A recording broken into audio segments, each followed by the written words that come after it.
ada informasi bahwa Hotman Paris sudah resmi mengundurkan diri dari kuasa hukum Ek Jampitsus. Nah, abang sendiri melihatnya seperti apa nih sebagai praktisi hukum? Kemarin kan sempat heboh nih statement Hotman, akhirnya berujung dengan mengundurkan diri. Gimana Bang Petrus? Kalau Hotman Paris menyatakan mengundurkan diri karena sakit, kita itu jangan percaya. Karena apa? Sakitnya Hotman Paris itu bukan baru setelah pegang Febri. Dia sudah setahun yang lalu itu bolak-balik karena penyakit. Lalu sekarang dia pegang Febri setelah Istana marah, DPR marah, netizen marah, sudah merusak hukum yang membawa-bawa nama presiden dengan mengatakan bahwa karena orang kesayangan sehingga harus izin presiden. Syarat orang izin suatu perkara dengan izin presiden itu hanya perkara tertentu, entah DPR atau hakim atau DPD. Kalau setingkat, maaf ya, Pak Jampitsus tidak perlu tempat digeledah dimanapun bisa dilakukan. Mengenai syarat penggeledahan itu tidak perlu melihat siapa pejabatnya. Syarat penggeledahan itu di mana saja barangnya berada, itu tidak perlu dipersoalkan. Kedua, alasan bahwa Hotman Paris sakit dan dia sudah sendiri menyatakan kalau dia tidak cepat berobat seharusnya 2 minggu istirahat takut lumpuh. Apakah netizen percaya? Yang selama ini dia sudah setahun bolak-balik ya memang sakit. Jadi kalau alasan sekarang karena pegang Febri lalu sakit, itu hanya ya sandiwara itu. Dia sakitnya kan udah lama. Ya. Sakitnya kan bukan setelah pegang Febri, setelah masyarakat marah karena dia mempermainkan undang-undang. Ya. Dia mengatakan bahwa harus izin presiden. Kedua, gesturnya waktu dalam wawancara, ya benar-benar tidak memberikan suatu pemahaman hukum. Ngapain maki-maki wartawan?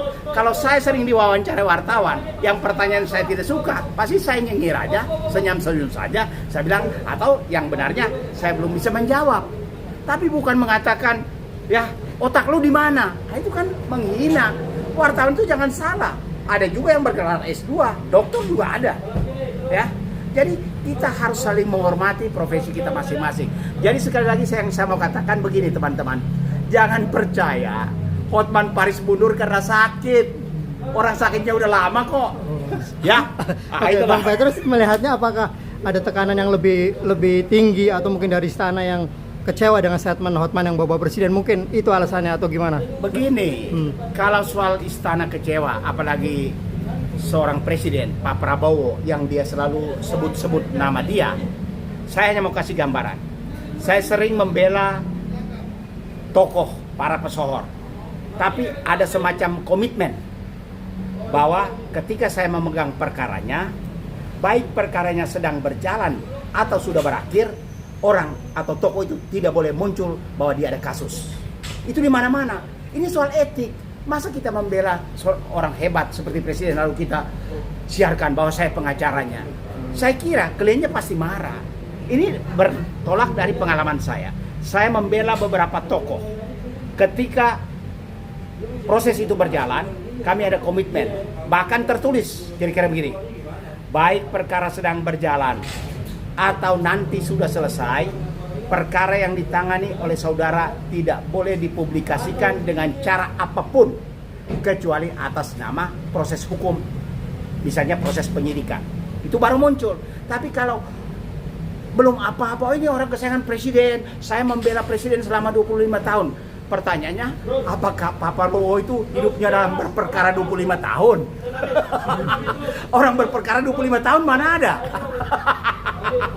Kita punya klien aja juga nggak ada yang berperkara sampai 25 tahun, ya toh? Nah, itu saja teman-teman ya. Oke, Bang, dampak negatifnya apa dengan statement Hotman menyebut bahwa harus izin presiden lah kalau mau menetapkan tersangka Jampitsus dan menggeledah? Dampaknya apa untuk dari tatanan hukum nih?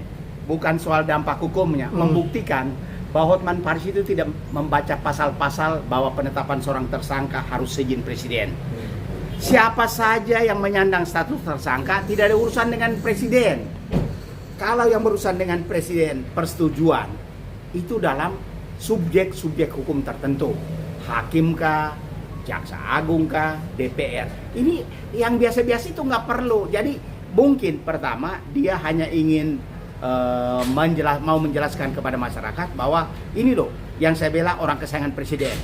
Lalu dia juga mengatakan mengumbar-umbar bahwa Pak Febri sudah menghasilkan uang dalam hal perambah hutan atau segala macam yang sampai 400 miliar. Dengar. Lembaga itu ada dan kebetulan Pak Febri, maka nama dia terangkat. Siapapun yang ada di situ, lembaga itu menghasilkan uang, ya itulah lembaga, bukan soal Pak Febri. Itu salah besar, ya. Jadi bukan karena Pak Febri lalu ada 400 triliun misalnya masuk kepada istilahnya yang masalah hutan itu, ya. Itu bukan pemulihan hutan atau apa itu, Jadi karena Pak Febri sebagai ketua, maka nama dia yang muncul. Kalau misalnya nama yang orang lain yang menjadi ketuanya, ya bukan berarti Pak Febri. Itu salah, ya. Oke?